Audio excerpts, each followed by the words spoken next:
साथियों, मैं विजेंद्र गुप्ता दिल्ली से एमएलए हूँ। Second time leader of opposition रहा हूँ और भारतीय जनता पार्टी से मैं आता हूँ। और इससे पूर्व 97 से मैं काउंसलर के रूप में चुना गया, लगातार 3 बार लोकसभा का चुनाव लड़ा भारतीय जनता पार्टी चांदनी चौक क्षेत्र से, और दिल्ली भाजपा का अध्यक्ष रहा हूं। और इसी प्रकार वर्षों से विभिन्न दायित्वों को निभाते हुए आज आपके बीच में हूं।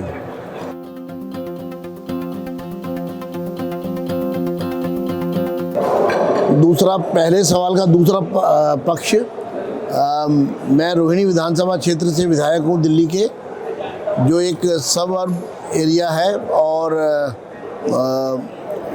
एक नया क्षेत्र है जहां पर नई आबादी है और बहुत बड़ी संख्या में ग्रुप हाउसिंग है, विलेजेस हैं, अनऑथराइज्ड कॉलोनीज हैं, इकोनॉमिकल वीकर सेक्शन के लोग हैं और middle class, basically middle class जो है वो पूरा क्षेत्र है।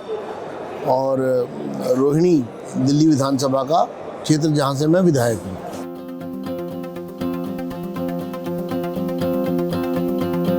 देखिए, ये जो कॉन्सेप्ट है नेशनल लेजिस्लेटर्स कॉन्फ्रेंस का, ये पहला प्रयास है जिसे मैं एक सफल प्रयास मानता हूँ, क्योंकि विभिन्न प्रदेशों के विधायकों को एक फोरम पर लेकर एनएलसी जो है यहाँ पर आया गया है और एमआईटी ने ये काम किया है। मैं उनको बहुत बहुत बधाई देता हूँ।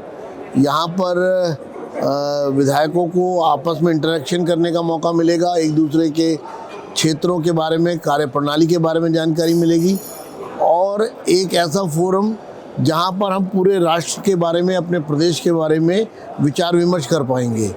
तो एक मुझे लगता है कि ये जो कॉन्फ्रेंस प्रारंभ हुई है, कल सुबह इसका पहला उद्घाटन सत्र होगा और उसके बाद चलने वाली ये कॉन्फ्रेंस लगभग 3 दिन की कॉन्फ्रेंस, जिसका जो 2 दिन और रहने वाली है, उसमें जितने डेलिब्रेशंस होंगे, जितने डिस्कशंस होंगे, जितने लेक्चर होंगे, वो हम सबको, हमारी कार्यप्रणाली को और बेहतर बनाने के लिए, हम लोगों के बीच में और बेहतर सेवा कर सकें, उनके प्रति अपने उत्तरदायित्व का निर्वाह कर सकें, और विधायकों को भी जो दिक्कतें आती हैं उसके बारे में भी यहाँ विचार विमर्श होगा। तो निश्चित रूप से उसका भी कोई ना कोई हल ज़रूर निकलेगा।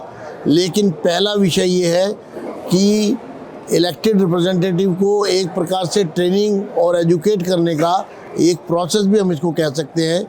और अगर चुनाव प्रतिनिधि उसकी ट्रेनिंग है, एक्सपर्टाइज है, वो डेडिकेटेड है, तो वो एक समय में ज़्यादा काम लोगों के कर पाएंगे।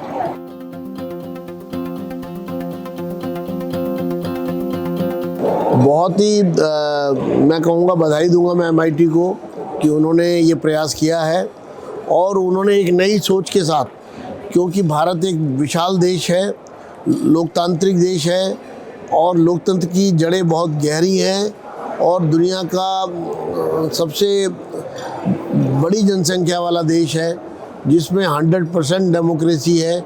और वहाँ पर चुनाव प्रतिनिधि जिसकी ट्रेनिंग होनी चाहिए, एक पॉलिटिकल लीडर का उसको एक प्रकार से उसका माइंडसेट जो है वो डिसाइड किया जाना चाहिए, वो सेट होना चाहिए, उसकी एजुकेशन एक पॉलिटिकल स्टूडेंट के रूप में हो, जिससे आगे चल कर के वो जनप्रतिनिधि बने।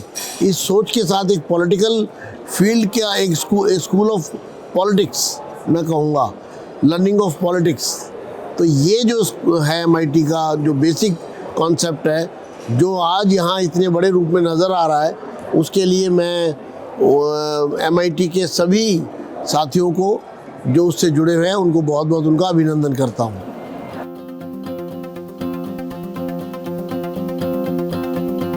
जो रोहिणी विधानसभा क्षेत्र है वो एक फैला हुआ क्षेत्र है, उसमें बहुत वेरिएशन है। वहाँ पर lower middle class, economical weaker section, middle class और slum dwellers, unauthorised colonies, group housing societies, तो कुल मिलाकर के क्षेत्र के विभिन्न अलग अलग क्षेत्रों के विभिन्न समस्याएं हैं और जिनको लेकर के हमने लगातार काम किया है। हमारी कोशिश है कि जो स्लम डवेलर्स हैं उनको पक्का घर मिले, वो हमारे लिए चैलेंज है और हम उस पर काम कर रहे हैं। और प्रधानमंत्री श्री नरेंद्र मोदी जी का सपना जहाँ पे झुग्गी वहीं मकान, तो उसके लिए हम उनके लिए काम कर रहे हैं और हमें उम्मीद है हम बहुत जल्द उसमें हमें सफलता मिलेगी। बहुत आगे हमारी बात पहुंच चुकी है। दिल्ली विकास प्राधिकरण DDA इस काम को करने जा रहा है।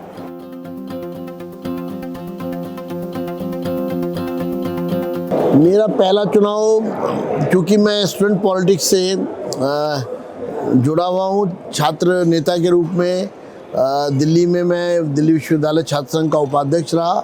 अखिल भारतीय विद्यार्थी परिषद से मैं वर्षों जुड़ा रहा। राष्ट्रीय स्वयंसेवक संघ से एक बाल स्वयंसेवक के रूप में मैं जुड़ा। तो इसलिए मैं ये कह सकता हूँ कि जो मेरी ट्रेनिंग है वो पहले चुनाव में जब मैं लड़ा तो वो मुझे बहुत काम आई। जो उत्साह, जो एक जज्बा था, एक कुछ कर गुजरने की एक मन में एक इच्छा थी। और पहले चुनाव में मैं बहुत यंग एज में चुनाव लड़ा, तो जिसके कारण लोगों को मेरा जो भी एजेंडा था वो पसंद आया और मुझे बहुत बड़े मार्जिन से लोगों ने जिताया।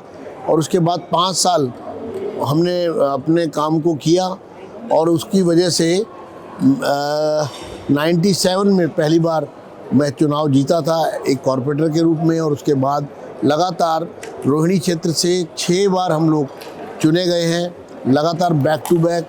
और लोग दिल्ली में कोई भी माहौल क्यों ना हो, लेकिन रोहिणी में भारतीय जनता पार्टी का कमल खिलता है और भारतीय जनता पार्टी विजयी होती है।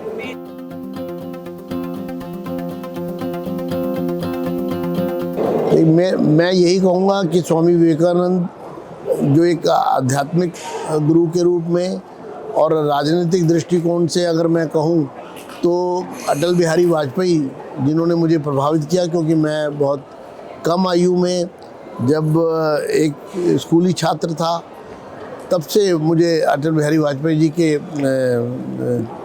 की पर्सनालिटी ने अट्रैक्ट किया और उन्हीं से प्रेरणा लेकर मैं आगे बढ़ा।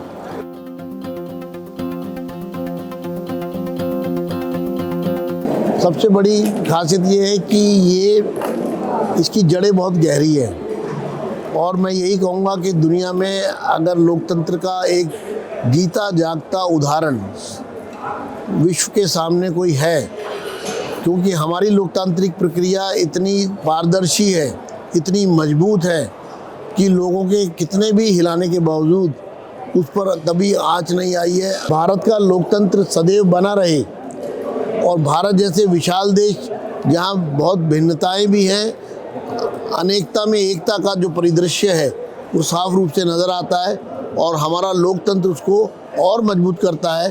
राष्ट्र को मजबूत करने के लिए लोकतांत्रिक परंपरा ही सर्वोत्तम परंपरा है।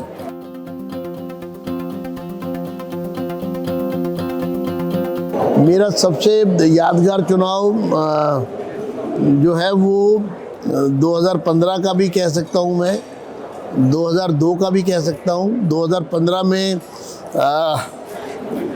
दिल्ली में कांग्रेस की सरकार जा चुकी थी और एक नई पार्टी का जन्म हुआ था और लोगों को बहुत उम्मीदें उन्होंने जताई, अरविंद केजरीवाल ने, आम आदमी पार्टी ने। और दिल्ली में 70 में से 67 सीटें आम आदमी पार्टी ने जीती, लेकिन 3 सीटें जो भारतीय जनता पार्टी ने जीती उनमें से एक सौभाग्यशाली सीट रोहिणी की है, जहाँ से मुझे मौका मिला विजयी होने का। तो एक विपरीत परिस्थितियों में जहाँ मात्र भारतीय जनता पार्टी की 3 सीट आई 70 में से, उनमें से एक सीट पर मुझे ही विजयी लोगों ने किया, वो मेरे लिए सबसे यादगार चुनाव है।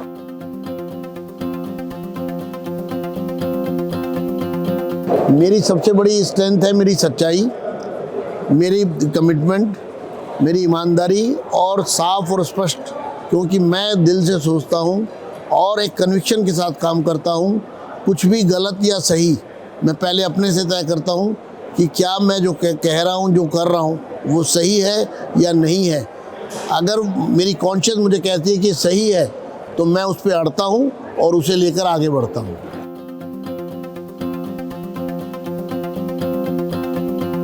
मैं युवाओं को यही कहूँगा कि आप जिस भी काम को करें पूरे जज्बात के साथ करें, पूरे कमिटमेंट के साथ करें, पूरे डेडिकेशन के साथ करें। सफलता आपके कदम चूमेगी। कभी अपने रास्ते से भटके नहीं। जो गोल आपने अपने लिए तय किया है, निरंतर और सतत उसको प्रयासरत रहे, आपको सफलता मिलेगी।